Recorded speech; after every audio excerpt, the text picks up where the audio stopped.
ভগবান কৃষ্ণ তো সুদামাকে বলে দিয়েছে, সুদামা এই পৃথিবীর মাটিতে সবথেকে বড় গুরু হলো যে যার ঘরের বাবা মা। আমার কথা নয়, আমার কথা বিশ্বাস করতে হবে না, সবার বড় গুরু হচ্ছে বাবা মা। তারপরে গুরু হলো শিক্ষা গুরু, দীক্ষা গুরু, তারপরে গুরু হলাম আমি ভগবান। ওই ভগবান তো একবারও বলেনি যে সবার আগে আমি বড় গুরু। শুধু একটা কথা মনে রাখবেন বাবা, যে বড় হয় জগতে সে কোনোদিন মাথা তুলে বলে না আমি অনেক বড়। সমাজ যদি তাকে বড় বলে, লোক যদি তাকে বড় বলে তবে সে বড়। নিজে যদি বাবা ঢাক পিটিয়ে বলি আমি বড়, কোনোদিন বড় হয় না। ভগবান নিজেকে বড় জায়গা দেয়নি, সবার আগে বাবা মার জায়গাটা দিয়েছে। শুধু একটা কথা বলে যাব মা, যেতে হবে না বৃন্দাবন, যেতে হবে না নবদ্বীপ, যেতে হবে না হরিদ্বার, দক্ষিণ ভারত, পশ্চিম ভারত, কুম্ভ মেলায়, কোথাও যেতে হবে না। যদি তুমি বছর অন্তরে জীবিত ভগবান পূজা দিতে পারো, যদি কারোর স্মরণে থাকে বাবা এই অধম কীর্তনিয়ার কথা, জীবিত ভগবান সেবা দাও। আর জীবিত ভগবানকে মাটির মূর্তি লাখ টাকা খরচা করে দুর্গা পূজা করলে, লাখ টাকা খরচা করে প্যান্ডেল তৈরি করেছো, 5 দিন পরে বিসর্জন হয়ে গেল। হাজার হাজার টাকা খরচা করে কালী পুজো করলে, লক্ষ্মী পুজো করলে, সরস্বতী পূজা করলে, বাঙালির 12 মাসে 13টা পার্বণ হচ্ছে, সব করো, আমি নিষেধ করছি না। কিন্তু বাবা বছর অন্তরে একবার করে জীবিত ভগবান পূজা দাও। আর জীবিত ভগবান হলো যে যার ঘরের বাবা মা বা শ্বশুর শাশুড়ি যাদের আছে, চরণ ধরে বলে যায় একটু যত্ন করে রেখে দিও। আর যারা হারিয়ে ফেলেছো মাথা ঠুকে কাঁদলেও তার পাবে না। কিন্তু যাদের আছে বৎসরে একবার ওই জীবিত ভগবান পূজা দিও। ভগবান বলছে সেই ভক্ত যদি সারাদিনে আমায় ডাকতেও ভুলে যায়, আমি ভগবান হয়ে সারা জীবন সেই ভক্তের দুয়ারে বন্দী হয়ে যায়।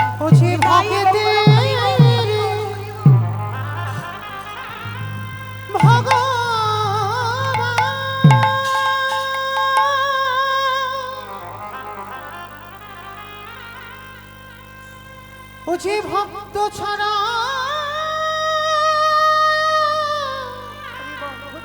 কিছু জানে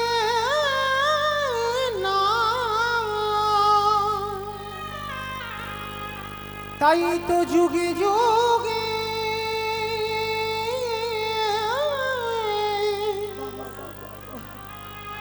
ও যে ভক্তের কাছে ছুটে আসে।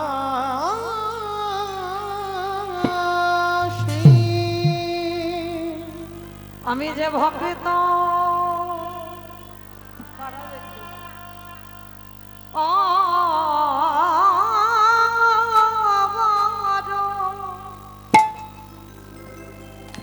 ভগবান ভালো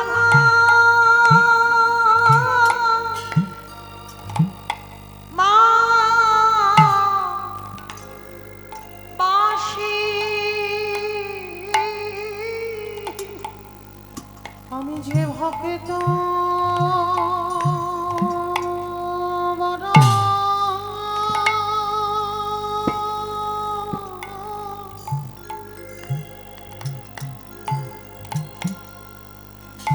ভক্ত বড় ভালো,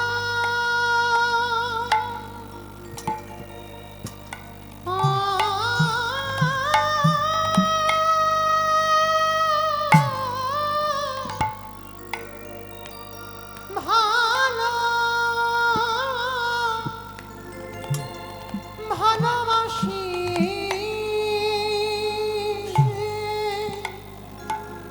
শুধু এ যোগে এ যোগে নাই, অগপতি যুগে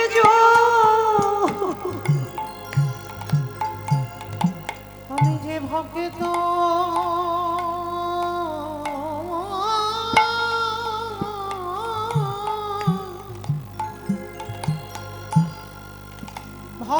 বড় ভালো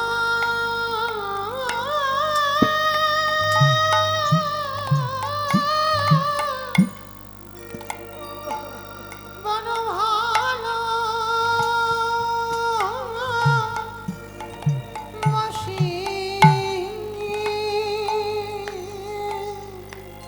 ওগো ভক্ত আমার মাতা পিতা ভক্ত আমার গুরু ভক্ত আমার গুরু ভক্ত আমার রেখেছে না সকল পতরু সকল পতরু ভক্ত যেদিন সেবা দেয় সেদিন সেবা পায়। সেদিন সেবা পাই ওগো ভক্ত না সেবা দিলে আমি উপবাসে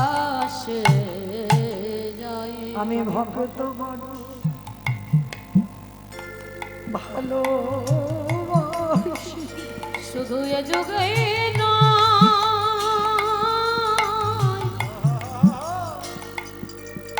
শুধু এ যুগে নয় প্রতি যুগে যুগে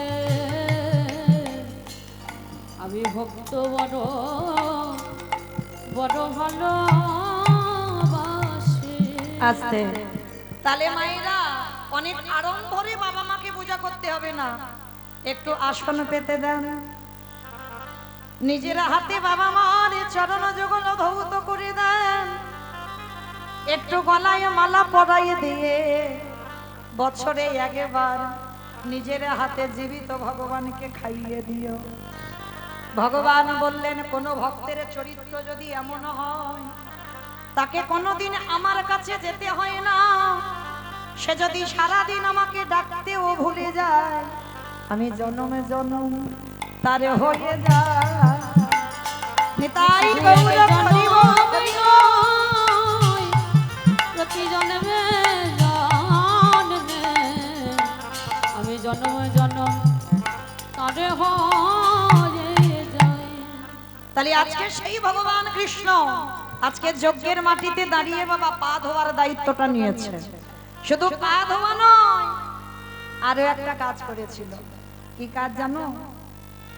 যারা যারা প্রসাদে পাবে ভগবানের নিজের হাতে ওই প্রসাদের এঁঠো পাতাগুলো তুলে নর্দমায় ফেললো। শুধু নর্দমায় ফেললো না, তারই ভিতরে আরো একটা কাজ করেছে। কি কাজ জানো? ওই পাতাতে যে এঁঠোগুলো লেগেছিল কৃষ্ণ আড়ালে গিয়ে কি করে জানো?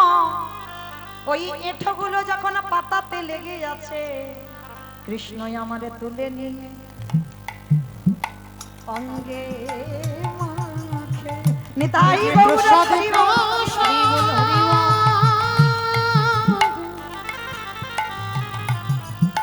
এই যে মহাপ্রসাদ সেই এঠো তুলে নিয়ে নিজ অঙ্গে মাখে। আস্তে আমরা অনেক মানুষ আসি না, ওই এঁঠো পরিষ্কার করলে স্নান করতে হয়, পরিষ্কার হতে হয়। আরে এঁঠো এঁঠো এঁঠো মানিও না, বলি না। ভগবান কৃষ্ণ ওই এঁঠো মাখছে কেন? ভগবানকে নিবেদন করলে হয় প্রসাদ, আরে সেইটা যখন কোনো ভক্ত উচ্ছিষ্ট করে দেয় সেটা হয় মহাপ্রসাদ। নিতাই গৌর হরি বল হরি বল। মহাপ্রসাদ ভক্তের প্রসাদ হয় মহাপ্রসাদ। এ যে সবে ভাগ্যে হয় না, হয় না। ভক্তের প্রসাদে হয় মহাপ্রসাদ। আস্তে ভগবানকে সেবা দিলে প্রসাদ, ভক্ত উচ্ছিষ্ট করলে মহাপ্রসাদ। যদি বলো এটা আমি বলছি না বাবা, সেই যে একটু স্মরণ করেন সেই জয়দেব গোস্বামীর গীত গোবিন্দম সারাধারালা খান্ডালা মামা শিরাশি মন্ডলম। এর পরের কথাটি জয়দেব লিখবে না কেন? বলে আমার ভগবান একটা মেয়ের পায়ে ধরবে, অসম্ভব। এই কথাটা আমি লিখবো না, মানে জয়দেব গোস্বামীর জেদ ধরে বসে আছে আমার কৃষ্ণ একটা নারীর পায়ে ধরতে পারে না। ভগবান আসলো, ভক্ত রে আমি ভক্তের চরণ ধরবো তুই ধরাবি না। ঠিক আছে, তুই যখন লিখতে পারলি না, আমি নিজের হাতে লিখবো। জয়দেব ওই কথাটা লিখবে না বাবা, দেহি পদ পল্লব মুদারাম, ওই কথাটা লিখবে না, কারণ গোবিন্দকে ছোট করবে না। ভগবান এসে বলছে, আমি রাধা দাস, রাধা দাস, রাধা দাস, ইহাতে সন্দেহ যার, কোটি যুগ ভজয়ে বিফল জনমতা। আমি যে রাধাচরণের দাস, এটা যদি কারোর জীবনে সন্দেহ ঢুকে যায়, তো কোটি জনম যদি তার এই মন্তব্য থাকে, তাকে নরক বাস করতে হবে। ভগবান ত্রিসত্য করতে বলছে রাধা দাস, রাধা দাস, রাধা দাস। আজকে সেই ভগবান জয়দেবের বেশ ধরে পদ্মাবতীকে বলছে, পদ্মা, আমি ভাবলাম স্নান পরে করব, আগে গীত গোবিন্দ নাম শেষ করি। স্বামী, তুমি তো তেল মাথায় দিয়ে স্নানে গেলে অজয় নদীর তীরে। বলে, ও পরে হবে, আগে দাও তো দেখি গ্রন্থাঘরটা খুলে দাও। যেই না গ্রন্থাঘরে খুলে দিল, গীতি গোবিন্দ নাম ভগবান জয়দেবের রূপ ধরে হাতে নিল। গ্রন্থের উপরে লেখা আছে, আগে কৃষ্ণ পরে রাধা। ভগবানে দেখা মাত্র হেসে উঠল, ভক্তরে, আগে আমার নাম নয়, আগে হবে আমার ভক্তের নাম। কেউ বলি আমরা কৃষ্ণ রাধা, কেউ বলি না, আগে হবে রাধার নাম, পরে হবে কৃষ্ণ নাম। ভগবান কৃষ্ণ রাধা কেটে দিয়ে বাঁকা করে বাঁকা হাতে লিখে দিল, আগে রাধা রানীর নাম, পরে আমার মাধব নিজের নামে লিখে দিল। গ্রন্থটা ওলট পালট করে দেখল, সেই যে পদাবলিতে আছে না, বদসি যদি কিঞ্চিদ পিদন্ত রুচিকমুদি সুরদু ধরসি ধাবে তব বদন চন্দ্রমা রচয়িতি লোচন চক্র স্বরধর লখণ্ডলম মম শিরসি মণ্ডলম। এরপরে আর লিখবে না, ওইটা বাদ রেখেছে। ভগবান নিজেই হাতে নিজেই কলম লিখে দিল, দেহি পদ পল্লব মুদার। রাধে গো নিতাই গৌর হরি হরি বল, হরি বল।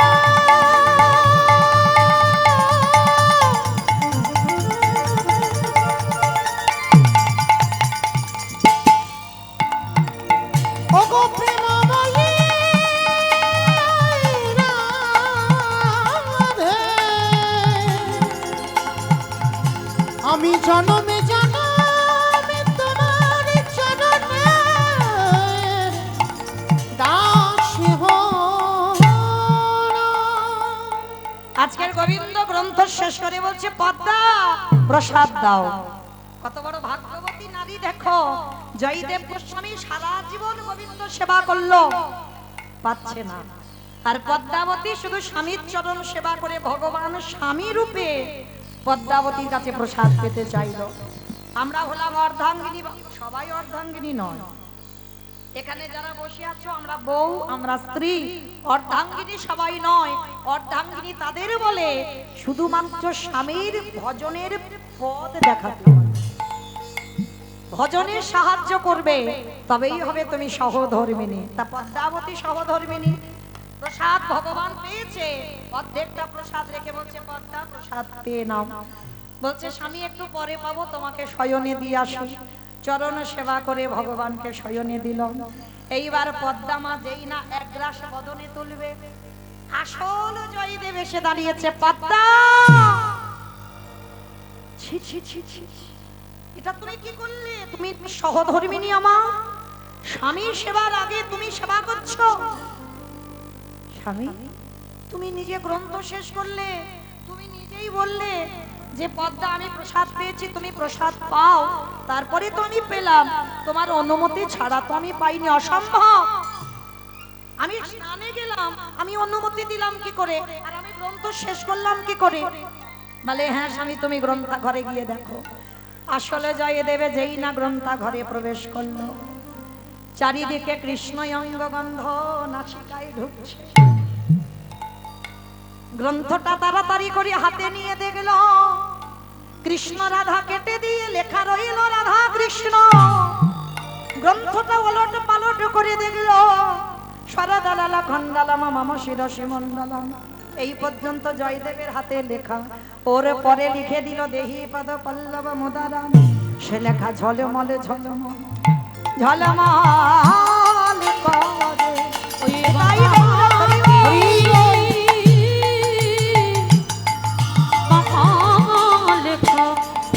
ঝলমল ঝলমল ঝলমল করে। জয়দেব গোস্বামী আর কিছু বললো না, ছুটে এলো একেবারে পদ্মাবতী মার চরণে। কি গো মায়েরা, আমরা নারী জাতিরা সকাল সকাল স্বামীর পায়ে প্রণাম করি, জয়দেব গোস্বামী ছুটে গিয়ে একেবারে দণ্ডবত প্রণাম পদ্মাবতীর চরণে। এটাকে বলে সেবা। এই জিনিসগুলো জানি না বলে বাবা কলির যুগটার এই দশা। একেবারে শুয়ে পড়ে দণ্ডবত প্রণাম প্রণাম করে বলছে, পদ্মা তুমি বড় ভাগ্যবতী, তোমার মতো সহধর্মিনীকে আমি পেয়ে আমি ভাগ্যবান, তাই দাও দাও আমায় প্রসাদ দাও হে। নিতাই গৌর হরি বল। প্রসাদে প্রসাদ মহাপ্রসাদ, দাও দাও আমায় প্রসাদ দাও হে। আজ থেকে আমি গোবিন্দ সেবা করব না, আজ থেকে পদ্মাবতী আমি তোমার চরণ সেবা করব। কেন? নারী হচ্ছে সাধনা, নারী ভোগের সম্পদ নয় মা। নারীকে শুধু ভোক্তার বিষয় যদি কেউ মনে করে, ও সারা জীবন ভোগ করে যাবে বাবা, কাজের কাজ কিছু হবে না। নারী সাধনার, নারী ভজনের, নারী আরাধনা। যদি ঠিক ঠিক নারী পেয়ে যাও আর সেই নারীর চরণ যদি সাধনা করতে পারো, তোমার অচিরে কৃষ্ণ প্রাপ্তি হবে। তাই গৌর হরি বল। ভজন করলে অচিরে কৃষ্ণ প্রাপ্তি হবে। চণ্ডী ঠাকুর করল রামের চরণ ভজন, জয়দেব গোস্বামী করল মা পদ্মাবতীর চরণ ভজন, বিল্ল মঙ্গল করেছিল চিন্তামণির চরণ ভজন। শ্রী শ্রী রামকৃষ্ণ কলিযুগ বাবা, শ্রী শ্রী রামকৃষ্ণ পরমহংসদেব করল মা শারদার চরণ ভজন, বিবেকানন্দ করল ভগ্নী নিবেদিতার চরণ ভজন। কি গো, এরা সবাই পুরুষ ছিল। এই পুরুষ এরা নারী সাধনা করতে শিখেছিল, তাই তো অনায়াসে রাধা গোবিন্দের কৃপা লাভ করলো। নিতাই গৌর প্রেমানন্দে হরি বল হরি বল। ও মায়েরা, বলো তো দেখি কোথায় ছিলাম, বলো দেখি কারা কারা কীর্তন শুনছো। এটাই তো তত্ত্ব বাবা, যেখানে যাই না কেন ঘুরে ফিরে আসতে হবে। মায়াপুর ছিলাম, হাই ভগবান হরি বল। মনে করো, একটু স্মরণ করো, ছিলাম আমি তো ভুলে গেছি এত কথা বলতে। সামনের বাড়ি কেন থাকবে, লীলাতে কোথায়, আমার বিষয়ে কোথায় ছিলাম। যুধিষ্ঠির যজ্ঞে যত যত ভক্ত এসেছিল ভগবান ওই প্রসাদ এঁঠোগুলো গায়ে মাখছিল। কি গো মাইরা, এখানে ছিলাম তো, এই প্রসাদের কথা বলতে গিয়ে একটু চলে গেলাম। কেমন? তাহলে এই যে ভগবান প্রসাদ গুলো গায়ে মাখছে, মহাপ্রসাদ, ভক্তের উচ্ছিষ্ট প্রসাদ। তার যুধিষ্ঠির মহারাজ পিছন থেকে বলল, ও হে কৃষ্ণ দয়াময়, একেবারে বলো বলো দেখি, ভক্তের চরণ যুগলে ধোবাচ্ছ মেনে নামা যায়, ভক্তের এঠো পরিষ্কার করছো মেনে নামা যায়, কিন্তু ভক্তের এঠো তুমি শ্রী অঙ্গে লেপন করছো কেন? ভগবান হেসে বলছে, জানো যুধিষ্ঠির দাদা, এ তো আমার কর্মফল। সে কি? তোমার কর্মফল মানে তুমি আবার পাপ করো? বলে, হাই ভগবান, সবাই তো পাপী, আর আমি কি জানো, আমি হলাম মহাপাপী। আমি সবার বিচার নিতাই গৌর হরি বল। করি বটে, আমি হলাম মহাপাপী। ভগবান সবার বিচার করে, সবার বিধান দেয়, আর যে ভগবান সিংহাসনে বসে বিচারক, সেই ভগবান হচ্ছে মহাপাপী।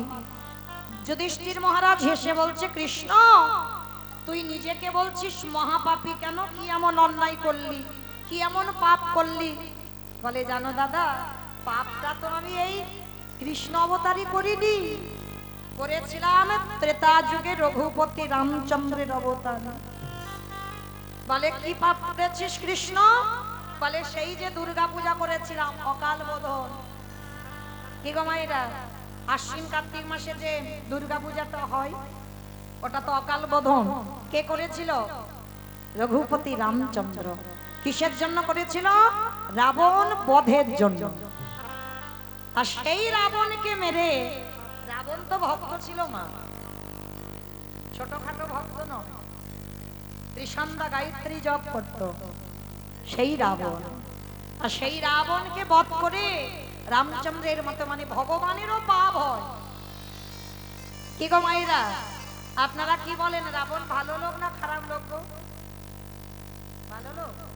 ধুর, সব ভুল ভাল বলে যাচ্ছে, রাবণ নাকি ভালো লোক। আমার তোমরা কি বলো গো যারা গন্ডগোল করছো? রাবণ ভালো লোক না খারাপ লোক জানো না? জানে না। ভালো লোক, সবাই বলছে ভালো লোক। তা ভালো লোক যদি হবে, তাহলে যার এতগুলো বউ থাকা সত্ত্বেও বাবা ভগবানের বউয়ের দিকে নজর করলো কেন? ভগবানের বউয়ের দিকে নজর করলো কেন? কারণ আছে। এমনি এমনি নয়, যা কিছু হয় বাবা সবই তার ইচ্ছাতে হয়। ভগবান জানে না যে তার বউ চুরি হবে? আর সীতামা বলল, প্রভু সোনার হরিণ ছুটে যাচ্ছে, হরিণ ধরে দাও। ভালো করে বোঝেন বাবা, এই কীর্তন বিষয়টা হচ্ছে একটু নারকেলের মতো। নারকেল দেখেছো তোমার? বাইরে একটা খসা, খসাটা ছাড়ালে কি নারকেল পাবে? ভিতরে গিয়ে আরো বেশি শক্ত, শক্তটাকে ভাঙতে হবে। সাদা রঙের শ্বাসটা টেনে যদি ছাড়াতে পারো, তারপরে যদি আস্বাদন করতে পারো, তাহলে বুঝবে নারকেলটা কেমন। তাহলে সীতামা বলল, সোনার হরিণ ছুটে যাচ্ছে, প্রভু ধরে দাও।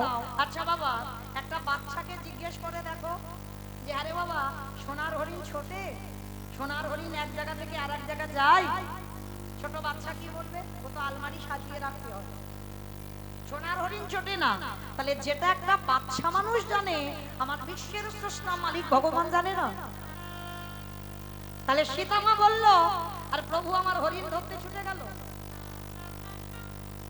রামচন্দ্র জানতো ওটা মরিচি, ওটা রাক্ষস, তবু গেল। কেন গেল? তার একটা কারণ আছে। কারণটা কি জানো? ওই রামে যদি হরিণ ধরতে না যেত, তাহলে রাবণ কোনোদিন সীতা চুরি করতে পারত না। সীতা যদি চুরি না হতো, লঙ্কাতে লক্ষ্মী প্রতিষ্ঠা হতো না। আর লঙ্কাতে লক্ষ্মী প্রতিষ্ঠা না হলে তুলসী বৃক্ষ হতো না। তুলসী বৃক্ষ না হলে, সেই তুলসী পাতা ভোগে না দিলে মহাপ্রসাদ হতো না। প্রসাদ না হলে সেই প্রসাদে সেবা করলে কৃষ্ণ ভক্তির উদয় হতো।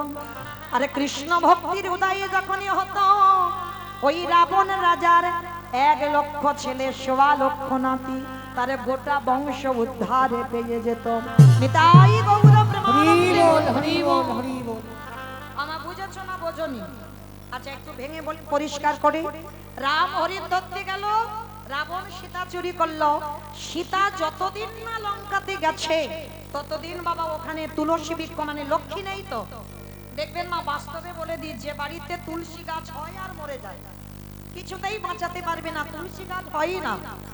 মনে রাখবে, লক্ষ্মী নাই বলে তুলসী বৃক্ষ মরে যায়। আর যে বাড়িতে চারিদিকে বাবা তুলসীর বৃন্দাবন হয়ে থাকে, জানবেন চারিদিকে লক্ষ্মী ভরপুর, যার জন্য ওই বাড়িতে এত তুলসী গাছ। তা লঙ্কার মাটিতে যতদিন না সীতা যায়নি বাবা, তুলসী গাছ হতো না, হতো আর মরে যেত। যেদিন গেল সীতামা, তুলসী গাছ হলো।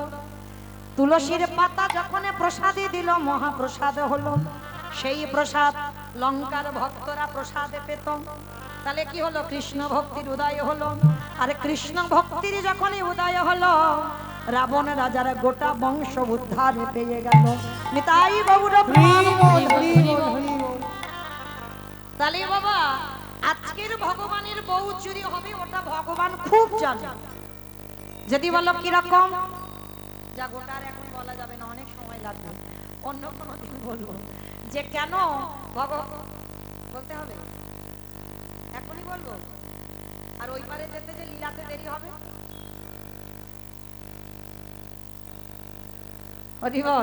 আচ্ছা ঠিক আছে, একটু ছোট করে বলি কেমন? কেন ভগবানের বউ চুরি হলো? রামচন্দ্র খুব জানতো, ভালো জানতো যে আমার বউ চুরি হবে। কারণ আগে থেকে বাবা কথাবার্তা হয়েছিল, সমস্ত কিছু একেবারে লেখাপড়া হয়ে আছে। কবে জানো? এই যে দেবর্ষি নারদ আর বৈকুণ্ঠপতি নারায়ণের 2 জন বড় ভক্ত আছে। একজন হচ্ছে দেবর্ষি নারদ আর একজন হচ্ছে পর্বতমণি। এই 2 জনের মধ্যে বাবা দ্বন্দ্ব বেঁধেছিল। কিসের দ্বন্দ্ব? না, একজনকেই ভালোবেসে ফেলেছিল। হরি বল। মানে একটা মেয়েকে অম্বর ঋষির কন্যা, আর ওই অম্বর ঋষির কন্যাকে ভালোবেসেছে দুজন। যে নারদ সিদ্ধান্ত নিয়েছিল কোনোদিন সংসার করবে না, তা অম্বর ঋষির মেয়েকে দেখে পছন্দ হয়ে গেল। আর যেদিন নারদের পছন্দ হয়েছে, আর সেই দিন পর্বত মুনিরও পছন্দ হয়েছে। মানে একটা মেয়ে আর দুজন ভালোবাসে। এইবার কি গন্ডগোলটা হচ্ছে দেখো। এইবার যখন দুজনে ভালোবেসে ফেলেছে, আর দুইজনে হচ্ছে নারায়ণের ভক্ত, তা যে নারদ সংসার করবে না, সেই নারদ গিয়ে একেবারে অম্বর ঋষির কাছে প্রস্তাবটা দিয়েছে, বাবাজি, ও বাবাজি, কৃপা করে আপনার মেয়েটাকে দর্শন করলাম, পছন্দ হলো, যদি আমার হাতে আপনার কন্যাটাকে সম্প্রদান করেন। তা অম্বর ঋষির মনে আনন্দ, ভালো কথা, নারদের মতো একটা জামাতা পাবো, এ তো যাতা ব্যাপার নয়। তা মনে আনন্দ, তা আনন্দ করে বলছে, ঠিক আছে বাবা, আমি আমার কন্যার কাছ থেকে প্রস্তাবটা দিই কন্যাকে, সে কি বলে একবার দেখি। আর নারদ মুনি যেই না বার হয়ে চলে গেছে, আধা ঘন্টা পরে পর্বত মুনি এসে অম্বর ঋষির কাছে দাঁড়িয়েছে, বাবাজি, ও বাবাজি, মানে দুইজনের সিদ্ধান্ত নিয়েছিল কোনোদিন সংসার করবে না, আর একটা মেয়েকে দেখে পছন্দ হয়েছে দুইজনে। পর্বত মুনি এসে যেই না বলেছে, বাবাজি, যদি কৃপা করে আপনার ওই কন্যাকে আমার হাতে সম্প্রদান করেন। অম্বর ঋষি মাথায় হাত দিয়ে দুম করে বসে পড়েছে। সর্বনাশ, দুইজন নারায়ণের বড় ভক্ত, আর দুইজনই এসেছে, কিন্তু এখন আমি বাবা হয়ে কি করব? দুজনকে কথা দিতে পারি না, কিন্তু মেয়ের উপরে তো দায়িত্ব চাপাতে হবে। মেয়ে কি করবে? তাকে পছন্দ করবে। আর তখনকার দিনে বাবা রাজরাজাদের স্বয়ংবর সভা। কি গো মাইনা, ভালো করে কথাটা শুনবেন, কেন সীতা চুরি হলো। এইবার স্বয়ংবর সভা হবে, আর নারদকেও নিমন্ত্রণ করা হবে, পর্বতকেও নিমন্ত্রণ করা হবে, আরো সাধু ঋষি মুনিদের নিমন্ত্রণ করা হবে। যাকে পছন্দ হবে তার গলায় আমার কন্যা মাল্যদান করবে। আমি তো কিছু করতে পারবো না, আমার মেয়ে যে সিদ্ধান্তটা নেবে। স্বয়ংবর সভা মানে এটাই। আপনারা দেখেছেন টিভি সিরিয়ালে কেমন ভাবে স্বামীরা বসে থাকে, আর যে মালা গলায় পরাবে তাকে স্বামিত্বকরণ করবে। তার স্বয়ংবর সভা হবে, ঘোষণা হয়েছে। আর পর্বত আর নারদ দুইজনে চিন্তায় পড়ে গেছে, এইবার কি হবে। পর্বত মনে মনে ভাবছে, যদি স্বয়ংবর সভায় নারদের গলায় মালা দেয় আমার অসম্মান হবে। আর নারদ মনে মনে ভাবছে, পর্বতের গলায় যদি মালা দেয় আমার অসম্মান হবে। এই বলে দুইজন প্রথমে গেছে নারদ বৈকুণ্ঠপতি নারায়ণের কাছে। প্রভু, প্রভু, কি ব্যাপার নারদ? প্রভু, বড় দায়ে পড়ে তোমার চরণে এসেছি। সে কি নারদ? অমাইরা, তার চিত্রপটে সব আগে থেকে দেখা হয়ে গেছে। এই যেমন আমরা ফোনে দেখতে পাই, টিভি সিরিয়াল দেখি না, ভগবান সব ত্রিনয়নে দেখে নিয়েছে কি কি হয়েছে। তার নারদ এসে বলছে, প্রভু তুমি আমায় ভালোবাসো? বলে, হ্যাঁ, তোমাকে আমি নারদ জীবন দিয়ে ভালোবাসি, বলো তোমার জন্য কি করতে হবে? বলে, প্রভু কিছু করতে হবে না, আমি একজনকে ভালোবাসি, স্বয়ংবর সভা হবে কালকে, তুমি একটা কাজ করো, আমি যাকে ভালোবাসি তোমার ওই যে ভক্ত পর্বত তাকে ভালোবাসি, তাই একটা কাজ করবে। কি কাজ? বলে, ওর মুখটা একটু ভল্লুকের মতো করে দিও। যখন স্বয়ংবর সবাই বসবে কেউ দেখতে পাবে না, কিন্তু অম্বর ঋষির মেয়ে যখন মালা দিতে আসবে সে যেন দেখতে পায় একটা ভল্লুক বসে আছে। ভগবান মনে মনে ভাবছে, বেশ তাহলে ঠিক আছে নারদ, আমি কথা যখন দিয়ে ফেলেছি ও পর্বতের মুখটা ভল্লুকের মতো করে দেব। নারদের মনে বড় আনন্দ, আনন্দে গদগদ হয়ে বেরিয়ে গেছে। আধা ঘন্টা পরে পর্বত এসেছে। নারায়ণ নারায়ণ নারায়ণ। প্রভু, ও প্রভু, কি ব্যাপার পর্বত? প্রভু একটা দায়ে পড়েছি। কি দায়? ভগবান সব জানে, তার চিত্রপটে সব। বলছি, কি ব্যাপার বলো। প্রভু তুমি আমায় ভালোবাসো তো? বলি, সে কি পর্বত, তোমার জন্য আমি জীবন দিয়ে দিতে পারি, আর ভালোবাসার কথা বলছো? বলো। প্রভু একটা বিপদে পড়ে গেছে, ভেবেছিলাম জীবনে সংসার করব না, কিন্তু একটা মেয়েকে দেখে খুব পছন্দ হলো। জানো ঠাকুর, তো সেই মেয়েটাকে তোমার ওই যে ভক্ত নারদ পছন্দ করেছে। একটা কাজ করো না, কালকে স্বয়ংবর সভা হবে, ওই স্বয়ংবর সভায় নারদ যখন বসবে ওর মুখটা হনুমানের মতো করে দিও। ভগবান শোনা মাত্র আশীর্বাদ দেবে কি চমকে।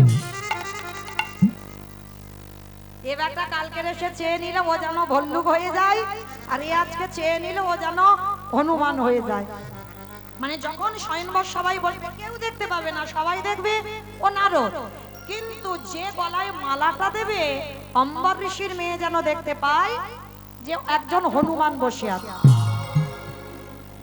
ভক্ত বাৎসল্য ভগবান বলছে তথাস্তু তাই হবে, যাও। এইবার দুইজন ভক্ত চলে গেছে, পরের দিন মা স্বয়ংবর সভা হবে। রাজ রাজারা সাধু মুনি ঋষি সব বসে আছে পরপর। অম্বর ঋষির কন্যা মালাটা নিয়েছে আর মালাটা নিয়ে ঘুরছে বাবা। একবার একেবারে সামনে সিংহাসনে বসে আছে, একদিকে নারদ আর একদিকে পর্বত। আর অম্বর ঋষির মেয়ে দেখছে, সবাই দেখছে নারদ আর পর্বত, আর অম্বর ঋষির মেয়ে দেখছে ভগবানের লীলাতে একটা হনুমান বসে আছে আর একটা ভল্লুক বসে আছে। আর মাঝখানে আমার ভগবান। হরি বল। অম্বর ঋষির মেয়ে সারা মানে যারা যারা বসে আছে সবার কাছে কাছে থেকে ঘুরে এসেছে। তো একবার হনুমানকে দেখে, একবার ভল্লুককে দেখে, বুঝতে পারছে না, মনে মনে ভাবছে হাই ভগবান, আমার স্বয়ংবর সবাই আবার মানুষ না এসে ভল্লুক, আবার এই হনুমান। এ তো খুব হাসছে। পর্বত আর নারদ রেগে যাচ্ছে, আরে মালা চাহকের গলায় তো পড়াবি, এত হাসে কেন?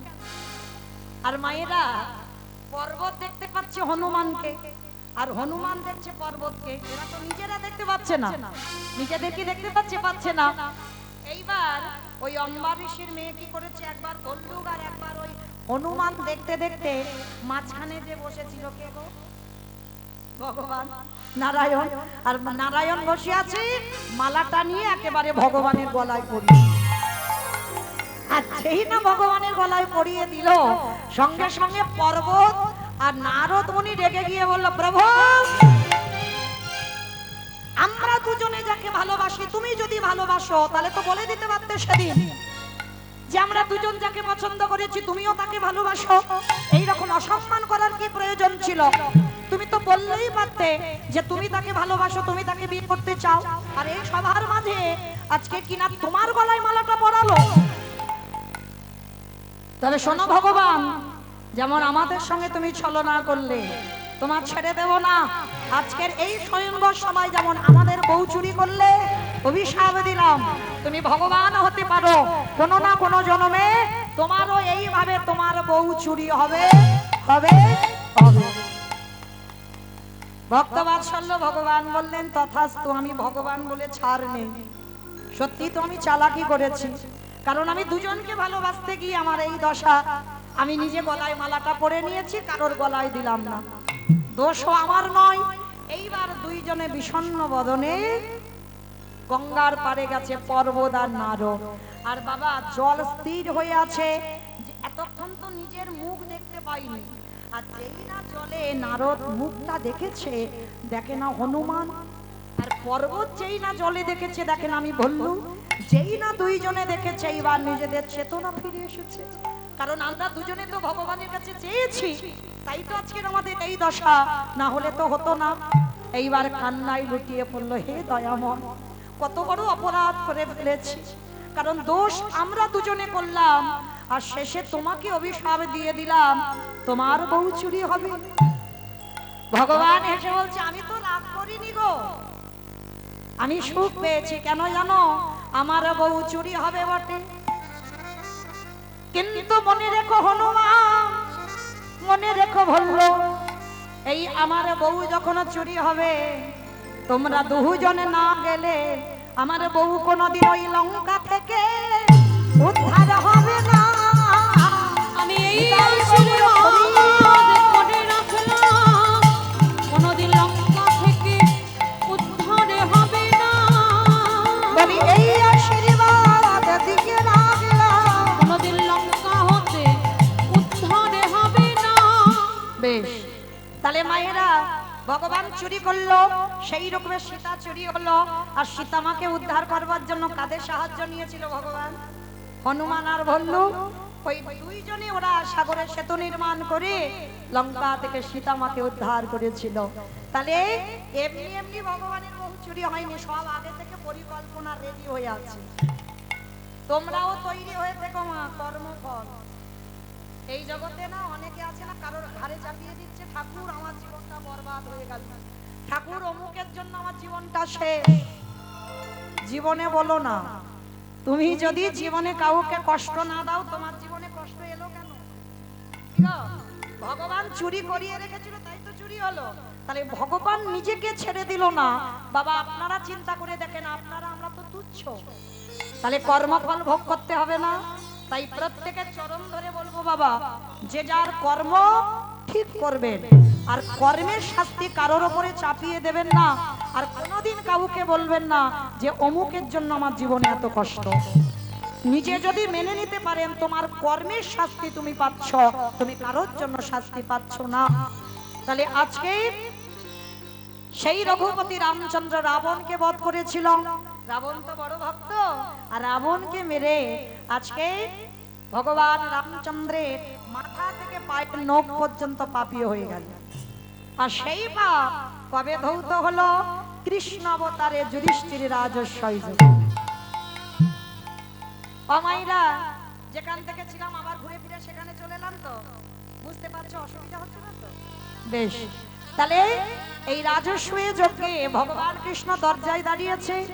অগ্নিদেব, পবনদেব, বরুণদেব, ইন্দ্র, ইন্দ্রাণী, ব্রহ্মা, সাবিত্রী, শিব, দুর্গা সব পরপর লাইন দিয়ে আছে। আর কৃষ্ণ একে একে পা ধোয়ায় আর যজ্ঞের ভিতরে ঢোকায়। জগজ্জননী মা দুর্গা বাবাকে ডাকছে, প্রাণনাথ, ও প্রাণনাথ। কি গো বসে বসে কি ভাবছো? এদিকে এসো। বলে পারু আমায় ডাকছিলে? বলে হ্যাঁ ডাকছি। তোমার কোনো চিন্তা ভাবনা নেই, সবার পা ধোয়া হয়ে গেল, চলো এবার কৃষ্ণ আমাদের পা দুটো ধোয়াবে, পা দুটো ধুইয়ে নি। বাবা ভোলানাথ বাবা ত্রিলোকের বড় বৈষ্ণব, ত্রিলোকের 12 জন বৈষ্ণবের মধ্যে বৈষ্ণবদের আচার্য। আচ্ছা মা, বৈষ্ণব চিনবে কি করে? দাদার সঙ্গে তিলক সেবা, গলায় তুলসীর মালা, শিখা রাখা থাকবে, গেরুয়া বসন, প্রসাদ ভোজি, বৈষ্ণব, তাই তো? আর এগুলো যদি হয়, আমার বাবা ভোলানাথের গলায় তো তুলসীর মালা নেই, আছে কি? বাবার দাদার সঙ্গে তিলক সেবা করাও নেই, আছে কি? নেই। তাহলে কিসের জন্য বাবা বৈষ্ণবদের আচার্য বলা হলো? সব থেকে বড় বৈষ্ণব কেন বলা হলো?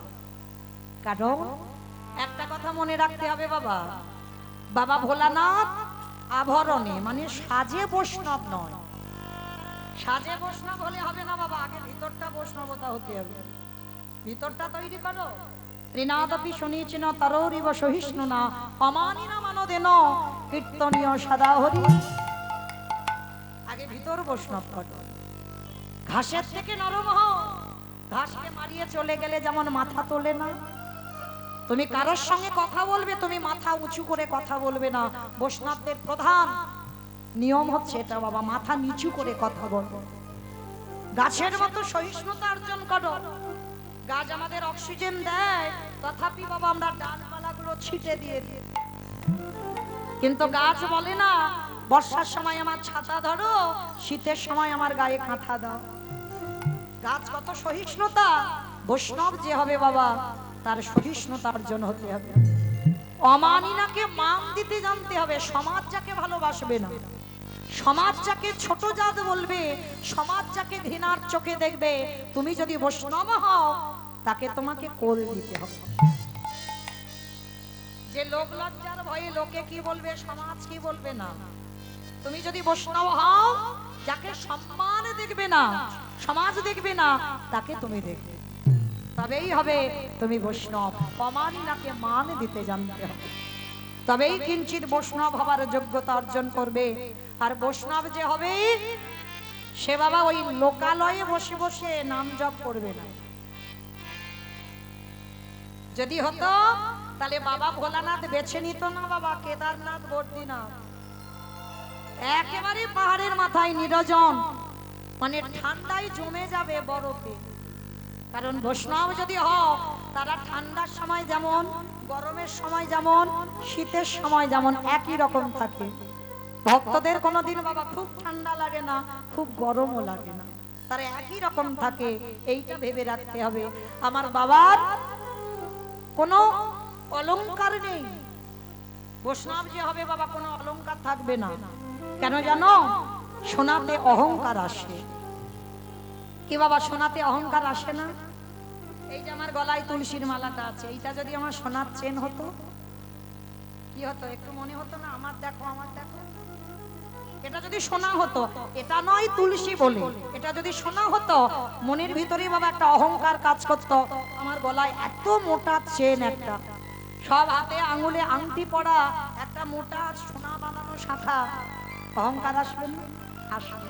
তুমি যতই বলো না কেন তোমার মধ্যে অহংকার আসবে না, আসতে হবে। সোনা মানে অহংকার। আর শুধু অহংকার নয় বাবা, সোনা এমন একটা জিনিস, সোনা পড়লে মানুষের মনে ভয় হয়। ভয় হয় না? এই যে আমি গান বাজনা করে যাচ্ছি, যদি রাস্তাঘাটে যাই আর গাড়িটার যদি সামনে এসে দাঁড়ায় একটা ভজালি নেই, বাবা গয়না গাটি নিবি নে, কিন্তু গয়না গাটি তো নেবে না, একেবারে প্রাণটা নিয়ে নেবে। তাহলে ভয়, কিন্তু এমন বস্তু ব্যবহার করো যেটাকে দেখলে সবাই সম্মান করে। ভয় তো দূরের কথা, অহংকার দূরের কথা। দেখবে বাবা, এটা আমি আমার অভিজ্ঞতা দিয়ে বলছি। এই যে তিলক সেবা করা ভক্তরা যারা থাকে না, অল্প বয়সের ছেলেরা, তারা হেলায় হয়তো বলে, কিন্তু হেলায় হলেও দেখা মাত্র একবার বাবা পিছন থেকে বলে হরে কৃষ্ণ মাতাজি ভালো আছে তো? হেলাই বলুক অবহেলাই বলুক, হরে কৃষ্ণ বললো তো। অজামিল যদি ছেলের নাম নারায়ণ বলে, যদি বাবা তার পাপের গড়া সব খালি হয়ে যায়। আর কেউ যদি তিলক সেবা করা ব্যক্তি দেখে হরে কৃষ্ণ বলে, তাতেও কি তার পাপের ঘোড়া খালি হবে না? হবে। কেমন? তাহলে এইভাবে মনে রাখতে হবে, বৈষ্ণবে যে হবে তার আচরণটা ঠিক এমন হবে। পরম বৈষ্ণব বাবা ভোলানাথ, ভিতরটা বৈষ্ণব, আভরণটা বৈষ্ণব নয়। বাবা সবাইকে শিক্ষা দিলেন, যিনি বৈষ্ণবের আচার্য, বাইরে সাজের থেকে তুমি আগে ভিতরটা বৈষ্ণবতা অর্জন করো, তারপরে তুমি বাইরে সাজ প্রয়োজন। সাজ আমি সাজতে কিন্তু বারণ করিনি মা, একবার অপরাধ নিও না কেউ, আভরণ প্রয়োজন, কিন্তু তার আগে তোমার ভিতরটাও বৈষ্ণবতা অর্জন করা প্রয়োজন। তাই আজকের পরম বৈষ্ণব বাবা ভোলানাথ মা দুর্গাকে বলছে, পার্বতী তোমার মাথা ঠিক আছে তো? কৃষ্ণ পা ধোবাবি আর আমার পা দুটো বাড়িয়ে দেব, তোমার যদি ধোয়াবার ইচ্ছা হয় তো তুমি লাইনে দাঁড়াও, আমার পা আমার কৃষ্ণ ধোয়াতে পারবে না। আর এই কথা বলে বাবা মা কি করেছে জানো? মা তো লাইনে দাঁড়িয়ে আছে, আর বাবা কি করেছে? প্যান্ডেলের বাইরে চলে গেছে। বাবা তোমাদের এই প্যান্ডেল নয়, মহাভারতে যে যুধিষ্ঠির মহারাজ যজ্ঞ করছে ওই প্যান্ডেলের বাইরে। আর প্যান্ডেলের বাইরে গিয়ে বাবা মনে মনে চিন্তা করছে, কি করে কৃষ্ণের চোখে ধুলো দেব, কি করে ধুলো দেব, কি করে। হ্যাঁ হয়েছে ও মাইরা, এই আমার চোখে ধুলো দেওয়া যায় সোজা, মানে আমি উপরে দাঁড়িয়ে আছি। আপনারা কি বলেন? আমি উপরে দাঁড়িয়ে আছি তো, উপরে আছি তো, কিছু বোঝে না কীর্তন। আমি উপরে থাকবো কেন? তোমরা তো উপরে বসে আছো, আমি নিচুতে দাঁড়িয়ে আছি। প্রথমে বলে নিয়েছি বাবা এটা কীর্তন, উপর থেকে শুনলে হবে না, ভিতরে গিয়ে শোনে। চোখে যেটা দেখছো সেটা ঠিক নয়। আমি দাঁড়িয়ে আছি নিচুতে, আপনারা বসে আছেন উঁচুতে। নববিধা ভক্তিতে আগে বললেন শ্রবণ, পরে বলল কীর্তন। আগে আমাদের জায়গা নয়, আগে আপনাদের জায়গা। আপনারা উপরে, তারপরে কীর্তনিয়ারা। কোনোদিন মা বলবে না, কোনো কীর্তনিয়াকে বলবে না যে কীর্তনিয়ারা অনেক বড়, কীর্তনিয়ারা অনেক উপরে, কখনো নয়। আগে আপনারা, আগে শ্রবণ পরে কীর্তন। তাহলে আজকে আমি দাঁড়িয়ে দাঁড়িয়ে বাবা মোটামুটি সবাইকে দেখতে পাচ্ছি, কিন্তু আমার চোখে ধুলো দেওয়া যায়। কিন্তু এই যে যে বেটা বাঁকা করে, বাঁকা কালো শশী দাঁড়িয়ে আছে, আমার দেখতে ওইটুকু কিন্তু গোল্ডিন ছাতা, ছাতা দেখেছো? খুলে দিলে বড় হয়ে যায় না, আর যখন গুছিয়ে নেবে ছোট হয়ে যাবে। তার দেখতে ওইটুকু, কিন্তু ওইটুকু তো নয়। ও চোখ চারদিকে ঘুরে ঘুরে বেড়াচ্ছে, কীর্তনাসরে কে কি করে দেখি।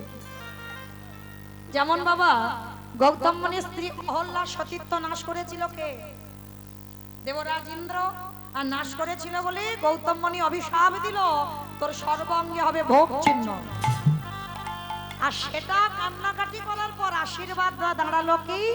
সর্বাঙ্গে হবে 1000 চোখ। দেবরাজ ইন্দ্রের শরীরে 1000 চোখ, আর আমার ওই ছেলেটার শরীরে কটা চোখ? ডবলের ডবল নয়, চারদিকে চোখ ঘুরে ঘুরে বেড়াচ্ছে, কে কি করে দেখি। কে কীর্তন শুনছে, কে কেঁদে যাচ্ছে, কে গল্প করে যাচ্ছে, কে হেসে যাচ্ছে, আর কে বসে বসে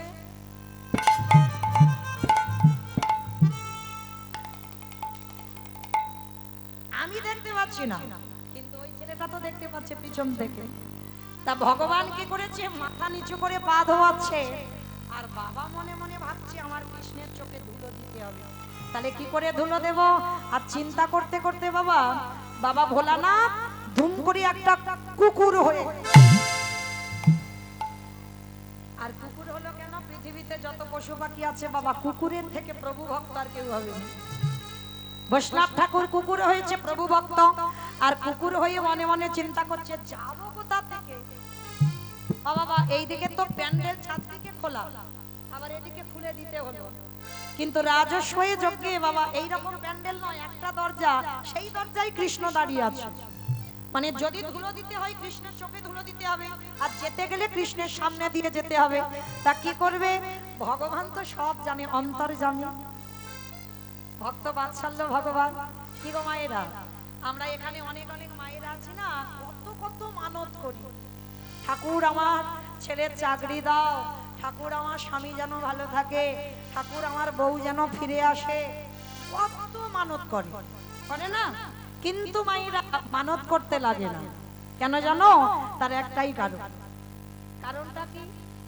ভগবান যদি অন্তর্যামী হয়, বিশ্বের স্রষ্টা মালিক হয়, তাহলে সেই ভগবান কি কিছু জানে না তোমার মনের ভিতরে কি কন্ডিশনটা হচ্ছে? ঠিক জানে না ভগবান? ভগবান তখন হাসে, বলে এর আবার খরচ করে আমার কাছে বলতে এলো, আমি সব জানি ওদের মনের ব্যথা বেদনা, তবু আমার কাছে বলতে এসেছে। ঠিক আছে বলে যাচ্ছিস, যা সময় মত। তবে একটা কথা বলে যাই বাবা, আমার কথা নয়, ভগবান বলছে কর্ম করে যা, ফলের আশা নয়। হ্যাঁ? আর যারা যারা ফলের আশা করে জীবনেও ফল পাবে না। ফলের আশা ছাড়া তোমাকে কৃষ্ণ ভালোবাসতে হবে, তবেই হবে ভালোবাসা বাবা। তো এইবার ভগবান কি করেছে? হেঁট হয়ে পা ধোয়াচ্ছে, আর পায়ের মাঝখান দুটো ফাঁকা মতো দেখেছে। আর বাবা ভোলানাথ পিছনে গিয়ে প্যান্ডেলের বাইরে গিয়ে কুকুর হয়েছে, আর কুকুর হয়ে সবে মাত্র কৃষ্ণের পায়ের তলায় মাথাটাকে, আর যেই না মাথাটা দিয়েছে, আমার কৃষ্ণ কি করেছে? দুটো হাঁটু নিয়ে একেবারে,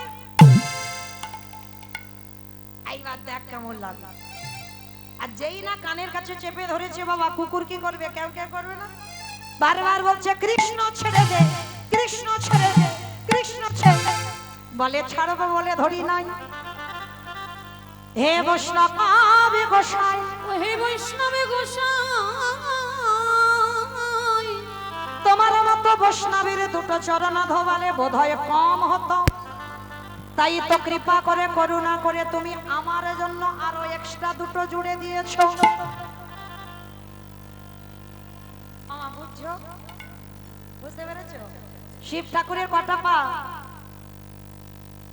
কটা পা? দুটো পা। হ্যাঁ, কালকের আর আগের দিন যারা উপোস করেছো তারা জানো। তাহলে শিব ঠাকুরের দুটো পা, আর কুকুরের কটা পা? কুকুরের 4টে পা। ভগবান বলছে শোনো বৈষ্ণব, রাবণের মতো ভক্তকে মেরে আমার যে পাপটা হয়েছে না ত্রেতা যুগে, তোমার মতো বৈষ্ণবীর দুটো পা ধোয়ালে বোধহয় জীবনে কম হতো। আর ওই জন্য তুমি কায়দা করে আমার জন্য আর তো এক্সট্রা দুটো জুড়েছ। এবারে দাহু দাওয়াত শত তুমি বাজাইয়ে দাও, বলে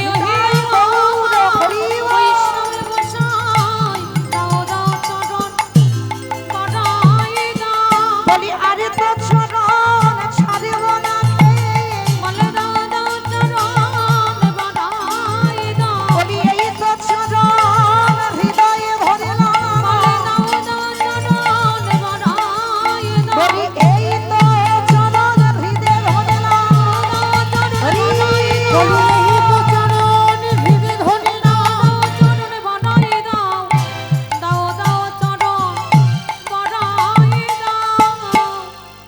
আস্তে এইবার ভগবান কি করেছে, মোটা দড়ি নিয়ে কুকুরটাকে আস্তে পিষ্টে বেঁধেছে।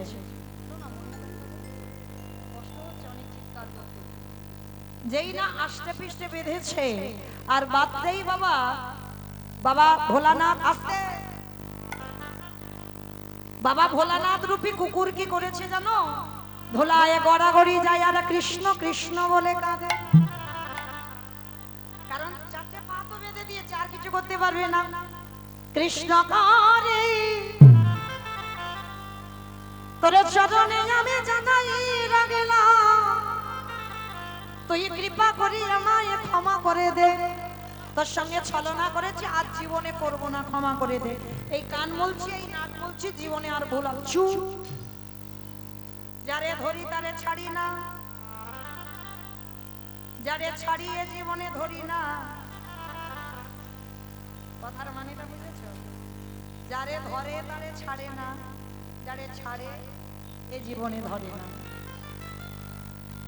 যে তার যুগে যখন সীতামাকে উদ্ধার করবার জন্য হনুমানের দল একটা করে পাথর ফেলছিল বাবা, পাথর জলে ভাসছিল। আর রামচন্দ্র যখন পাথর ফেললো, পাথর ডুবে গেল। তত্ত্বটা আমরা কি বুঝলাম, সমাজে কি বুঝলাম না, হনুমান পাথর ফেলেছে তাতে রাম নাম লেখা আছে ওই জন্য ভেসেছে, আর রামচন্দ্র যে পাথর ফেলেছে তাতে রাম নাম লেখা নাই ওই জন্য ডুবেছে। কি গো মা, এটাই তো আমরা জানি, এটা আসল তত্ত্ব নয়। ভগবানে যাকে একেবারে ছেড়ে দেয় সে তো কোনোদিন মাথা তুলে দাঁড়াতে পারে না। সেই অতল সমুদ্রের মাঝে তলিয়ে যায়, এই সংসার সাগরের মাঝে যারা যারা আমার গোবিন্দ চরণে আঁকড়ে ধরে কৃষ্ণ ভজন করছো, সংসারী আছো, তাদের পার আছে। আর যে জন কৃষ্ণ চরণে ছেড়ে দিয়ে শুধু সংসারে হাবুডুবু খাচ্ছ, ভগবান বলে তাদের আমি হাত দিয়ে ছেড়ে দিই। আর একবার যদি তাদের ছেড়ে দিই, তারাই অতল সমুদ্রে তলিয়ে যায়। ওই কৃষ্ণ হারাইলে অতল সমুদ্রে তলিয়ে যায়। তাহলে মায়েরা আসল তত্ত্বটা কি বুঝলেন? ভগবান যাকে ছেড়ে দেয় সে আর মাথা তুলে দাঁড়ায়, সে একেবারে সমুদ্রে তলিয়ে যাবে না, এটাই বোঝাতে চাইলো ভগবান। আর আমি যাকে একবার ধরি তাকে জীবনে ছাড়ি না, আর আমি যারে ছেড়ে দিই প্রতি জনম মাথা ঠুকলেও তাকে আর আমি আমার চরণে আশ্রয় দিই। এইবার ভগবানের কাছে ভোলানাথ রূপী কুকুর বলছে, কৃষ্ণ ক্ষমা করে দে, আমি বড্ড ভুল করে ফেলেছি, আর এ জীবনে কোনোদিন চুপ দেখে যাও শুধু কি করি। সবার পা ধোয়াচ্ছে বাবা কৃষ্ণ রাজস্বই যজ্ঞে ঘটিতে করে জল দিয়ে, বাহ্যিক জগতের জল। আর কুকুরের বেলা কি করেছে জানো, খালে বেড়ি নদী নালারে জলে নয়, আমারে আমারে কৃষ্ণ দয়াময় ওই কুকুরের চারটে চরণ বুকে ধরে ভগবান কি করে জানো, বাহ্যিক জগতের জল নয়, তাহলে কোন জল দিল গো? এইটুকু শ্রবণ করে কি মনে হলো মা? এই যে কাল বা আগের দিন আমরা যে শিব চতুর্দশী করলাম, যারা যারা গোস্বামী মতে স্বার্থ মতে করলাম, দুদিন হলো। আচ্ছা, যারা যারা শিব ঠাকুরের ব্রত করেছেন, তাহলে আমরা অনেকে তো কৃষ্ণ ভক্ত আছি, তাহলে আমার ভগবানও তো কারোর ব্রত করে, কারোর মাথায় জল দেয়, কারোর পূজা করে। ভগবানের সে ভগবান সেবা করে কাকে? পরম বৈষ্ণব বাবা ভোলানাথ। আর সেই ভোলানাথকে কেউ যদি তুষ্ট করতে পারে, ওমাইরা ভালো স্বামীর জন্য নয়, ভালো বউয়ের জন্য নয়, শুধু কৃষ্ণ প্রেম ভক্তি লাভের জন্য শিব চতুর্দশী ব্রত করা, আর অন্য কোনো কারণ নয়। ওই সবাই বলে না ভালো বর পাবার জন্য শিব ঠাকুরের ব্রত করে, জীবনে বলো না, সবটা ভুল কথা। শুধুমাত্র কৃষ্ণ প্রেম ভক্তি লাভের জন্য শিব ঠাকুর তিনি পরম বৈষ্ণব, তিনি আশুতোষ, অল্পেতে সন্তুষ্ট। তাকে যদি কেউ তুষ্ট করতে পারে, তার কৃষ্ণ প্রেম ভক্তি লাভ হয়। আর আমার ভগবান সেই বৈষ্ণবদের চরণ নিয়ে কি করছে দেখো। তাই সবার চরণ ধরি আমার একটা বিনীত নিবেদন বাবা, সব জায়গায় অপরাধ করো অসুবিধা নাই, কিন্তু এক জায়গায় ভুল করে কোনোদিন অপরাধ করে ফেলো না। এটা আমার কথা নয়, আমার মহাপ্রভু শিক্ষা দিয়েছেন। বৈষ্ণবী দাঁড়িতে যদি হয় ক্ষুদ্র অপরাধ, মহা মহা ভজনেতে পড়ে যায় বা বৈষ্ণব দেখে যে বা নানবাই মন্দ, তার মন্দ পড়ে যায় নরকের কুণ্ড। বৈষ্ণবী অপরাধে করে যে বা গঙ্গা স্নানে যায়, পতিত পাবনী গঙ্গা তারে দেখে দূরে সরে যায়।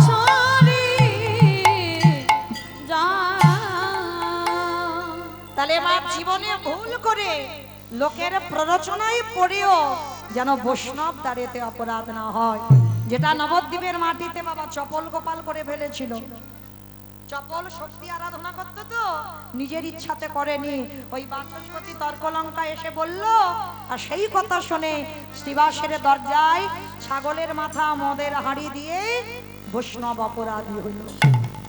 আর তার বিনিময়ে হলো কি, গলিত কুষ্ঠ ব্যাধি নিস্তারিণী ঘর থেকে মরা বলে কালুয়া ডোমকে ডেকে বের করে দিল।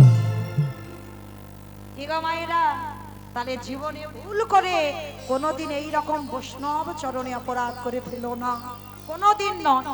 আজকে সেই ভগবান বৈষ্ণবকে কোন জায়গায় রাখছে দেখো। আজ খালে বিলি নদী নালারে জলে নয়, কৃষ্ণই আমার চোখের জলে। এ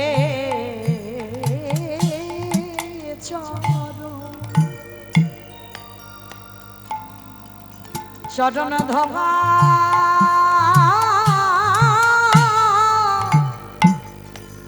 ধোবা গিয়েছে, হে বৈষ্ণবী কৃপা, নিতাই গৌর প্রেমানন্দে হরি বল হরি বল।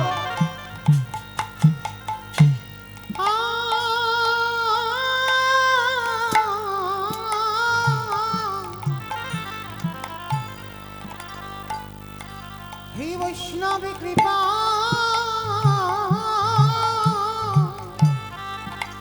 কৃপা করো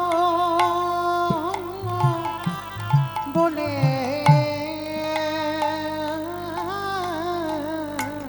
আজ চোখের জলে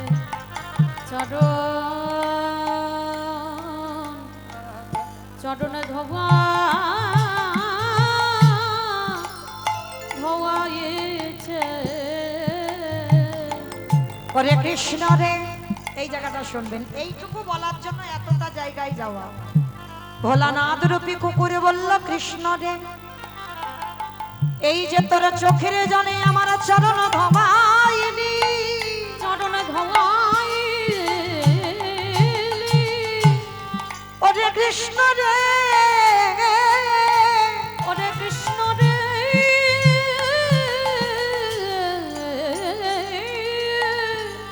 ওরে আগত কলি যুগে আমি কোনদিন আর শিব হব না। কি গো, এইটুকু বলার জন্য তো রামায়ণ মহাভারতে যাওয়া। সত্যতে শিব, ত্রেতাতে শিব, দাপরে শিব, কলিতে শিব নন, তিনি হয়েছেন অদ্বৈত আচার্য গোসাই। আর কেন, এই তার প্রমাণ।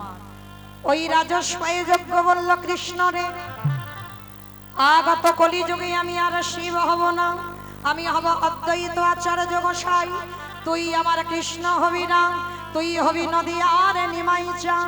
আমি 12 বৎসরে তুলসী ভাষায় তোকে আহ্বান করব, তোর থেকে 52 বছরের বড় হব। যেদিনে তুই বৈকুণ্ঠ থেকে এই ধরায় নামবি, শান্তিপুর থেকে তোর সঙ্গে দেখা করতে যাব। এই রাজস্বই যজ্ঞে যেমন তোর চোখের জলে কুকুরের চরণ ধোয়ালি, এই কুকুর তোর কাছে ঋণী হয়ে গেল। যেদিনে নবদ্বীপে তোর আর আমার মুখোমুখি সাক্ষাৎ হবে, এই যে ঋণ আমি করে রাখলাম, সেই দিনে চোখের জলে ঋণ